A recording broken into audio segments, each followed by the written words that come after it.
पितृपक्ष एक ऐसा समय है जिसमें सभी लोग अपने पितरों को प्रसन्न करने के लिए, उनका आशीर्वाद प्राप्त करने के लिए और उनको तृप्त करने के लिए श्राद्ध, तर्पण एवं पिंडदान किया करते हैं।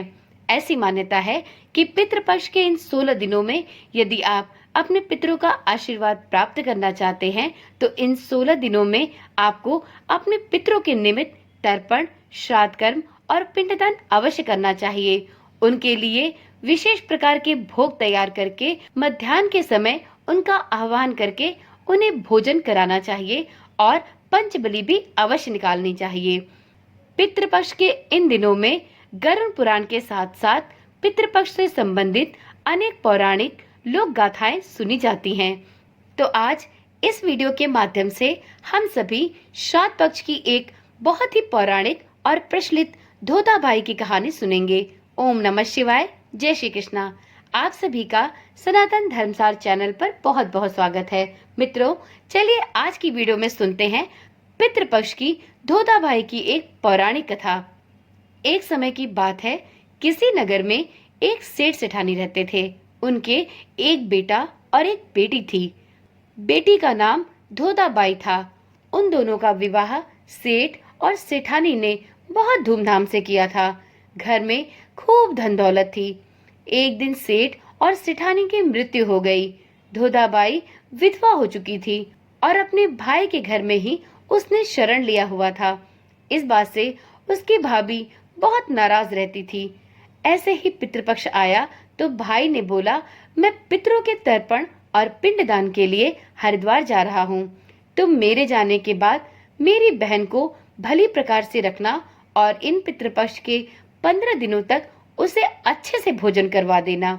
और तुम्हें पितृपक्ष के निमित्त जो भी कुछ सामग्री चाहिए वो मुझे बता दो। मैं उन सामानों को हरिद्वार जाने से पहले लाकर रख देता हूँ। पत्नी बोली, ठीक है। सामान लाकर रखने के बाद वो हरिद्वार चला गया। पति के हरिद्वार जाने के बाद उसकी पत्नी ने सोचा कि मेरी बहन का नाम पौधा है और ननद का नाम धोधा है। क्यों न मैं धोधा को भोजन न करवाकर अपनी बहन पौधा को भोजन करवा देती हूँ। ऐसा सोचकर वह अपनी बहन को 15 दिन तक आकर भोजन करने के लिए कह आई।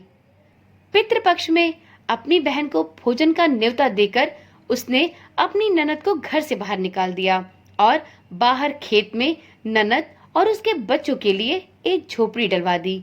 अपने बच्चों के साथ धोताबाई उस झोपड़ी में रहने लगी।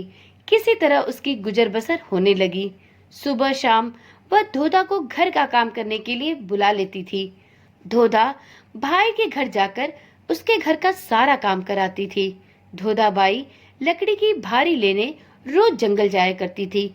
उसी से उसका गुजर बसर होता था। परंतु भाभी ने काम के लिए बुलाया तो उसने लकड़ी की भारी लाना छोड़ दिया। अब काम के बदले में भाभी उसे जो भी कुछ बचा खुचा खाना दे देती, वह उस खाने को लेकर अपनी झोपड़ी में आ जाती और अपने बच्चों के साथ मिल बांटकर खाकर अपना जीवन जी रही थी। जब भी वह अपने भाभी के घर जाती तो वहां से आटा छानने वाला कपड़ा अपने साथ ले आती। घर आकर उस आटे में सने कपड़े को पानी में घोलकर चूल्हे पर चढ़ाकर पका देती और उस पके हुए पानी को बच्चों को देती और कहती कि यह खीर है, खा लो। बच्चे वही खाकर सो जाते थे। ऐसे ही उसका समय बीत रहा था। एक बार भाभी ने उसे आटा छानने वाला कपड़ा ले जाते हुए देख लिया।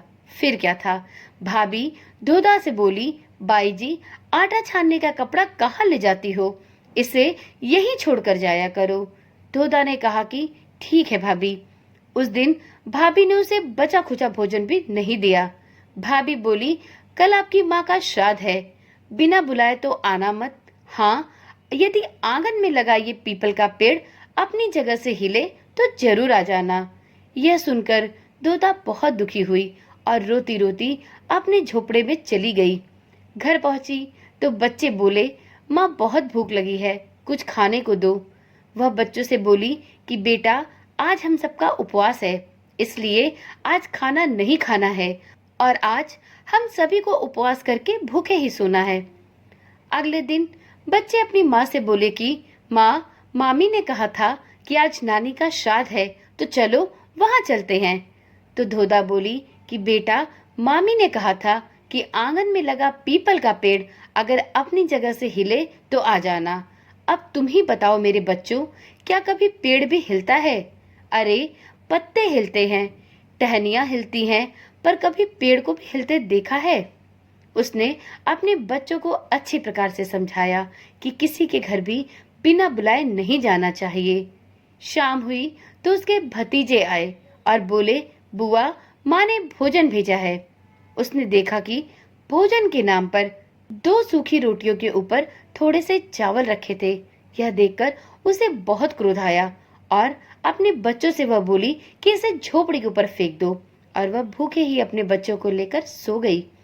सारी रात गंगा माँ को याद करती रही और यही प्रार्थना करती रही, हे माँ गंगा, मेरे भाई की रक्षा करना, वो हमारी रक्षा करेगा।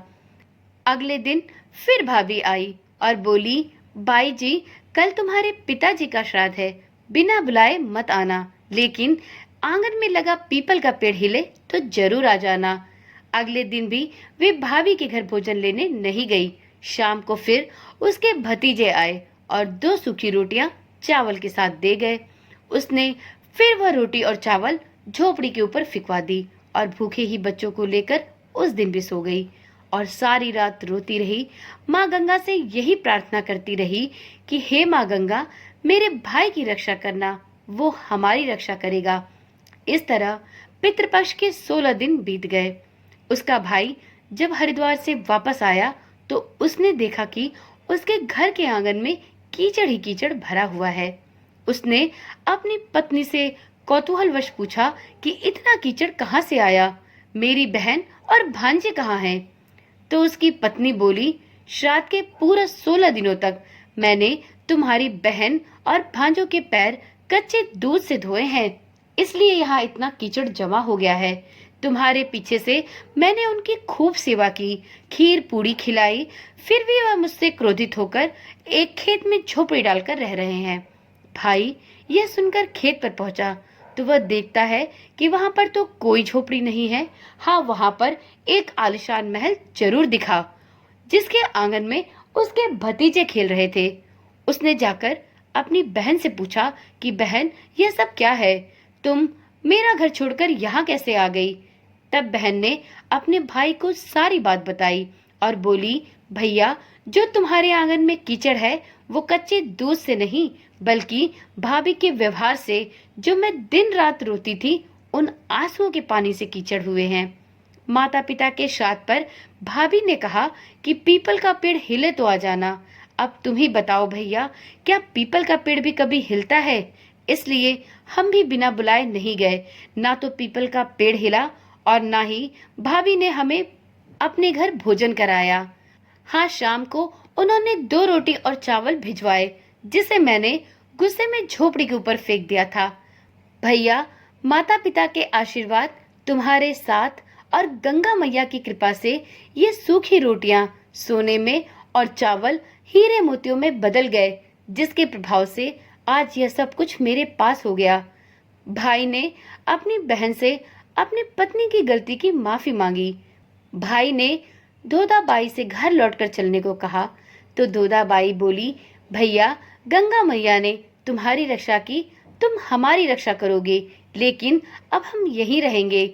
यह सुनकर भाई ने अपने माता पिता को याद किया और बोला, मेरे पितरों ने जैसे मेरी बहन और भांजों की रक्षा की, उनके दुख काटे, वैसे सबके काटना, सबकी रक्षा करना।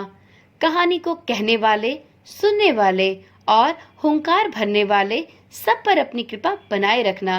तो बोलो पितृदेव की जय। मित्रों, यह थी पितृपक्ष में सुनी जाने वाली धोधाबाई की कथा। आशा करती हूँ यह कथा आपको अवश्य ही पसंद आई होगी। इसी प्रकार की और भी जानकारियाँ और रोचक कथाएं सुनने के लिए चैनल पर अवश्य पधारें। चैनल के साथ जुड़े रहने के लिए चैनल को सब्सक्राइब कर ले और साथ में नोटिफिकेशन बेल को ऑन कर ले। ओम नमः शिवाय। जय श्री कृष्णा। राधे राधे।